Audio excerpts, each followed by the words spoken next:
Bonjour à toutes et à tous, nous nous retrouvons aujourd'hui pour une nouvelle interview avec un ancien joueur du FC Metz, 81 matchs et 11 buts avec le FC Metz, Monsieur Momar Ndiaye. Comment ça va?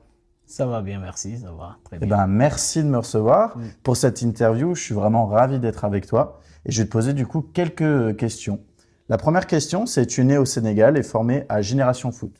Comment s'est passée cette formation là-bas, humainement et footballistiquement? Bah écoutez, bonjour déjà à tous. J'ai été formé à Génération Foot et puis après je suis venu à Metz.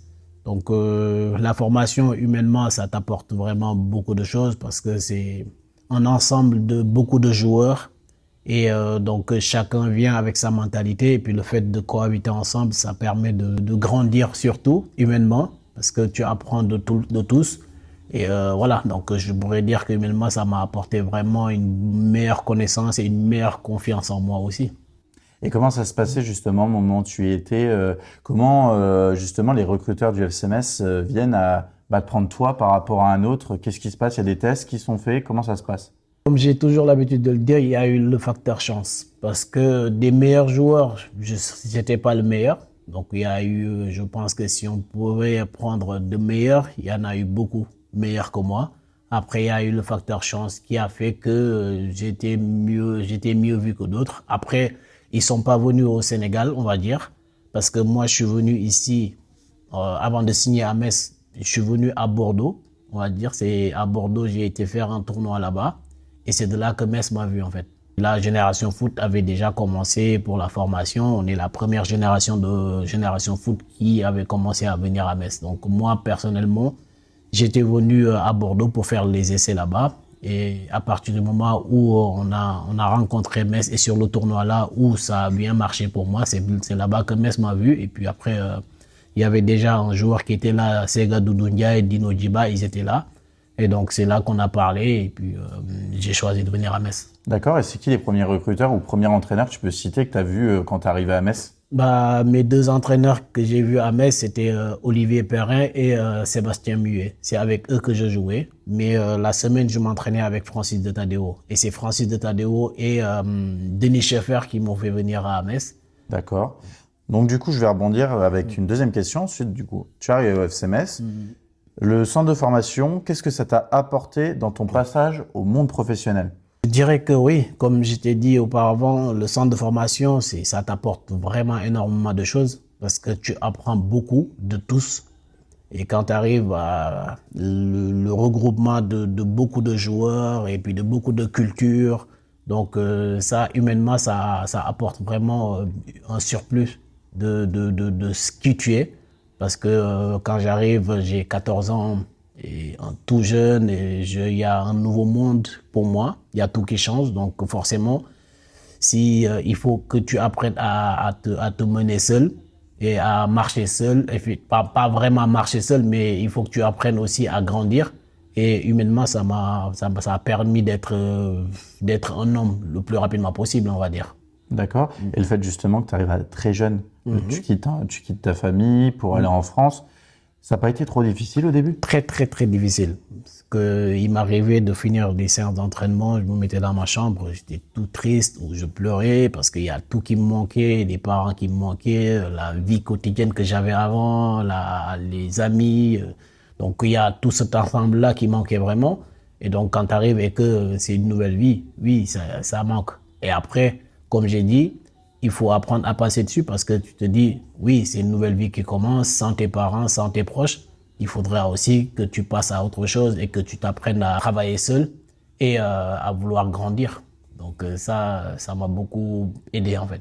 Et justement, est-ce qu'il y a des joueurs avec qui tu étais au centre de formation ou tu t'es lié d'amitié directement avec eux qui ont pu t'aider dans ton adaptation aussi Oui. en France? Ah bah oui, bien sûr, parce que quand tu arrives, c'est un groupe qui est là déjà et des gens qui connaissent de la ville et de la région, ce qui est la vie ici. Donc quand tu arrives, tu te mets pas dans ton coin. Il faut que tu ailles voir les gens, il faut que tu ouvres à eux. Et comme ça, forcément, l'intégration se passera beaucoup plus facile. Parce que quand tu arrives, c'est ce que j'ai l'habitude de dire même aux jeunes, quand ils arrivent ici pour leur intégration, c'est plus facile que eux qui fassent l'effort d'aller vers les gens, que les gens puissent venir chez eux. Parce que si tu t'enfermes, les gens ils vont s'enfermer aussi, ils vont pas t'ouvrir les portes. Donc moi j'ai eu cette facilité-là Après, oui, il y avait quelqu'un qui était déjà là, qui m'a beaucoup aidé, qui m'a beaucoup parlé, c'est Gandiaye, qui m'a vraiment expliqué comment ça vivait. Et donc, du coup, j'ai pu écouter et puis faire la même chose, quoi. Aller vers les gens, leur parler et puis m'ouvrir à eux. Maintenant, on va passer sur un de tes meilleurs moments, je pense, au FC Metz. Tu es champion de Ligue 2 avec le FC Metz en 2007. Quel souvenir tu gardes de cette saison, du groupe avec lequel tu as travaillé, de la fierté de porter ce maillot qui est au milieu? Ouais, c'était une saison incroyable, avec un groupe aussi incroyable, parce que tu passes une saison où tout te réussit. Donc, je pense qu'au niveau, quand tu commences une saison et que tu commences à gagner les matchs, la confiance, elle est là, il y a l'atmosphère qui est top. Donc, forcément, tout est réuni pour passer la meilleure des saisons. Et cette année-là, bah oui, c'était une saison incroyable. Après, personnellement, moi, j'ai commencé la saison avec une blessure qui m'a éloigné des terrains pendant au moins 3-4 mois parce que j'avais un problème au dos. Après, j'ai pu prendre le train en marche. Et oui, personnellement, c'était vraiment une saison incroyable où j'ai pu quand même jouer quelques matchs ou faire partie de tout ça. Donc, humainement, c'était quelque chose de vraiment top aussi au niveau dans le vestiaire.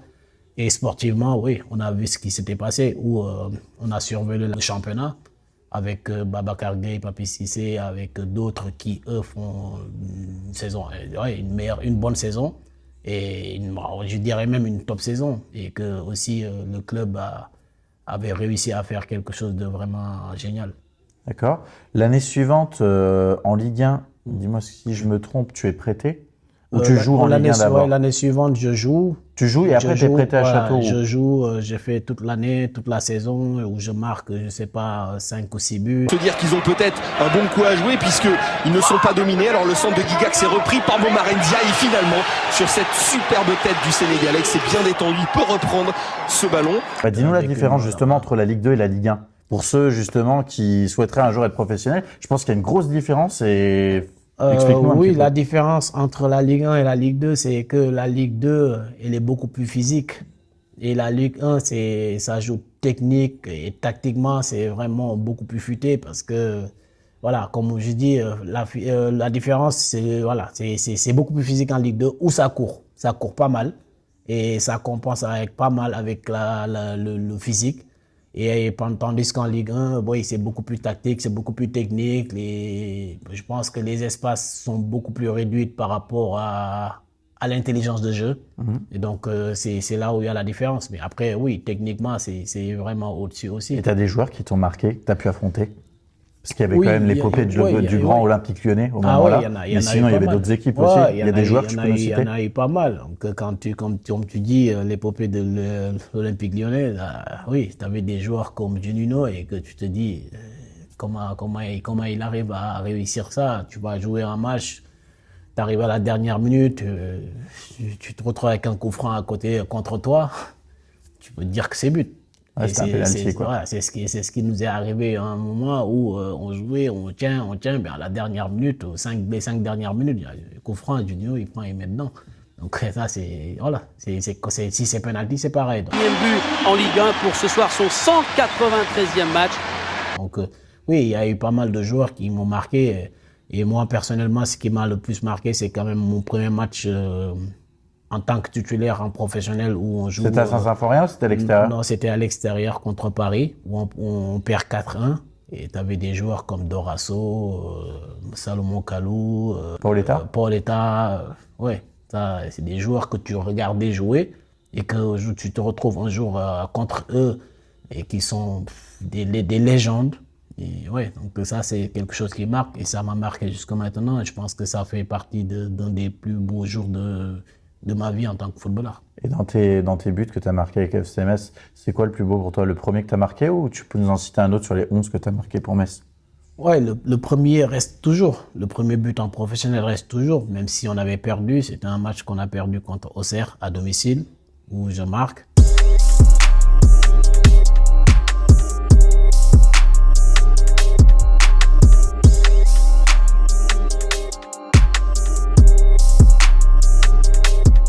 C'est le premier qui marque. Mais après, oui, il y en a eu pas mal aussi.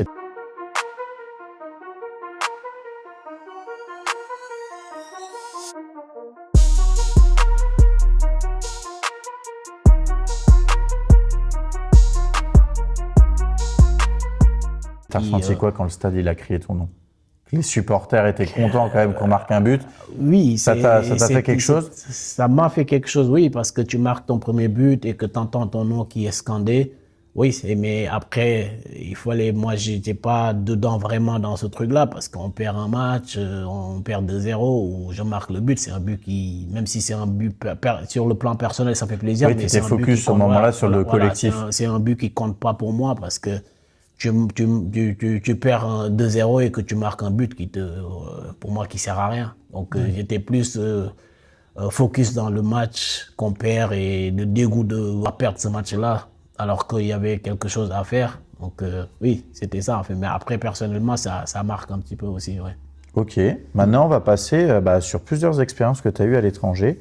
Tu peux nous les présenter et expliquer en quoi ces passages hors de France t'ont fait évoluer comme joueur, mais aussi comme homme. Oui, après Metz, ouais, je suis parti en Allemagne où j'ai fait 2 ans et demi. Et humainement, c'est vraiment enrichissant. Dans quel club? Je suis parti au début à Allen. Ok. Et après, au bout d'1 mois, je me suis blessé. J'ai eu une fracture de la malléole. Et 8 mois après, j'ai signé à Francfort, FSO à Francfort, où j'ai fait 2 ans. Et oui, comme je dis, humainement, tu apprends beaucoup parce que le football, en fait, comme j'ai l'habitude de dire, le football permet de grandir et d'apprendre pas mal de culture, et humainement. Donc ça, c'est ce qui est important et j'en garde vraiment de beaux souvenirs, on va dire. De beaux souvenirs parce que ça m'a permis de grandir sur beaucoup de choses, d'apprendre beaucoup de culture. Et grâce au football, j'ai pu voyager et connaître ces pays-là. Donc le football, aujourd'hui, je me dis, c'est ce qui m'a permis d'être moi-même. D'accord, il y avait une grande différence entre le championnat français et le championnat allemand aussi, où il y avait des similitudes que tu retrouvais? Les mondes du foot sont différents entre les pays, on va dire. Les publics, peut-être aussi en Allemagne, ça va être quand même vachement bien. Parce que le public, au niveau du public là-bas, c'est quelque chose, c'est un public qui vit le football, mais différemment de la France. Donc rien que pour ça aussi, ouais, ça change. Les ambiances sont pas les mêmes. Donc en Allemagne, c'est vraiment les gens vivent au football, mais après aussi, c'était les horaires aussi qui différaient. Parce que quand tu joues en France, où les matchs se passaient les samedis soirs ou les vendredis soirs, tu arrives en Allemagne, les matchs c'est les samedis après-midi ou dimanche après-midi. C'est tout autre chose en fait. Parce que là, les gens viennent en famille, les gens viennent vraiment pour passer leur après-midi et après, ils ont le temps aussi d'aller manger ensemble au restaurant ou quoi que ce soit. Ça ramenait du monde. Et je pense que c'est cette différence-là qui faisait que il y avait plus de monde dans les stades allemands que français. Maintenant, on va passer sur ton pays, le Sénégal. Tu as quelques sélections avec le Sénégal, dont un but. Quelle fierté ça représente pour toi de porter ce maillot et de marquer pour ton pays? Raconte-nous. Écoute, le plaisir déjà est de représenter son pays. Tu es appelé avec ta sélection nationale, c'est un honneur. C'est un honneur de pouvoir représenter son pays, de pouvoir aller parler pour son pays. Donc pour moi, c'était comme j'ai dit tout à l'heure, un des plus beaux souvenirs, ça en fait partie aussi. Parce que quand tu es tout jeune, j'avais 18 ans, et que tu sois appelé en sélection pour la première fois pour représenter ton pays, c'était quelque chose, j'y croyais pas. Ça a toujours été un rêve, mais je m'attendais pas à ce que ça vienne aussitôt comme ça. Donc c'était vraiment un honneur. Et après, oui, j'ai fait quelques matchs où je suis pas rentré, puis après pour le premier match où je joue, et je marque quand même mon premier but pour le premier but qui donne quand même la victoire. Donc c'était aussi quelque chose d'énorme et un beau souvenir aussi que C'était pour quel moment et contre qui? Le challenge de Nelson Mandela, c'était parce qu'il y avait en Afrique du Sud, ils avaient le challenge de Nelson Mandela. Tous les ans, ils invitaient un pays. Et donc l'année-là, en 2005, ils invitent le Sénégal. Et ils avaient auparavant invité aussi que le Sénégal avait gagné. Et puis là, en 2005, ils nous ont encore invités. Et donc le match-là, on gagne 3-2. Je joue une mi-temps et quand je marque le but victorieux. Ok, et il y a des joueurs justement que tu as pu jouer en sélection qui t'ont marqué? Ou un entraîneur aussi? Oui, joueur, je dirais oui, El Hadji Diouf, parce que quand même, il représente quelque chose au Sénégal et que à cette époque-là, c'était le joueur phare de l'équipe nationale. Donc quand tu arrives, on t'appelle à l'équipe nationale et que tu te retrouves devant lui, c'est oui, quand tu le regardais jouer en 2002 où il faisait ses performances, forcément, c'était un joueur qu'on adule. Et moi que j'adulais aussi, parce que voilà, quand tu arrives après, tu te retrouves avec lui, c'est énorme. Ouais, c'est Et il y a plein d'autres aussi, Khalidou Fadiga qui sont là, et Henri Camara, d'autres, voilà, donc c'est des légendes du Sénégal. Alors, du coup, maintenant, avec le recul sur toute ta carrière, quels sont ton ou tes plus beaux souvenirs? Tu peux nous en raconter? Est-ce qu'il y en a, un qui t'a marqué ou il y en a plusieurs? Il y en a eu pas mal. Il y en a eu pas mal. Raconte-nous. Je pourrais pas dire aujourd'hui qu'il y en a qu'un. Il y en a eu pas mal, oui. Donc, déjà, dans le football professionnel, le fait de signer son premier contrat professionnel à Metz, où tu es formé, ça aussi, c'est un beau souvenir. De jouer aussi son premier match en pro, c'est aussi l'un de mes meilleurs souvenirs, d'être champion de France avec Metz. Aussi, ça en fait partie, d'être appelé en équipe nationale, représenter son pays. Ça, c'est aussi un très beau souvenir. Donc, il y en a eu pas mal. Il y en a eu pas mal comme ça. Donc, pour en citer que cela. D'accord, ok. Et maintenant, je vais aller sur une dernière chose, la dernière question. Est-ce que tu as des projets en cours? Tu peux nous en dire un peu plus? Des projets en cours, oui. Il y a des football. projets en cours dans le football. Je veux rester dans le football, c'est le métier que je connais. C'est le métier qui a fait qui je suis maintenant. Donc, je veux rester dans ce football-là, aider les plus jeunes joueurs à grandir et puis gérer un petit peu leur gestion de carrière, un petit peu, on va dire. Donc, je me prépare pour travailler pour être un agent, donc je me prépare et c'est dans le sens là que je veux travailler. Donc avant tout, sinon avec Daniel Bokandé, on est des ambassadeurs de Génération Ouais, Foot. donc on rappelle Daniel Bokandé, le fils de Jules Bokandé. Jules Bokandé, voilà. Donc on travaille dans ce sens-là comme des ambassadeurs de Génération Foot. Quand les joueurs venaient ici, donc on s'occupe d'eux, on essaie de les mettre sur pied en les aidant du mieux possible. Et puis à les déchargeant aussi de quelques pressions pour leur demander que de jouer au football, de s'occuper du terrain et puis tout ce qui est autour, on essaie de gérer, que ce soit administrativement ou au niveau de l'intégration avec la vie, comment que la vie se passe ici. Donc on essaie de les aider par rapport à ça au mieux pour qu'eux ils soient le mieux possible pour montrer leur talent parce qu'ils sont venus ici pour jouer au football et pour performer. Donc et pour performer, il faut être tranquille dans sa tête.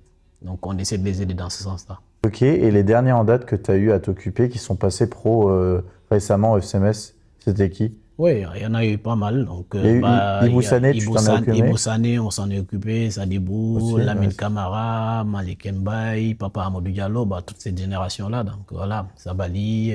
Donc, voilà, on s'en est occupé, puis on a essayé de les aider au mieux possible pour qu'eux puissent performer.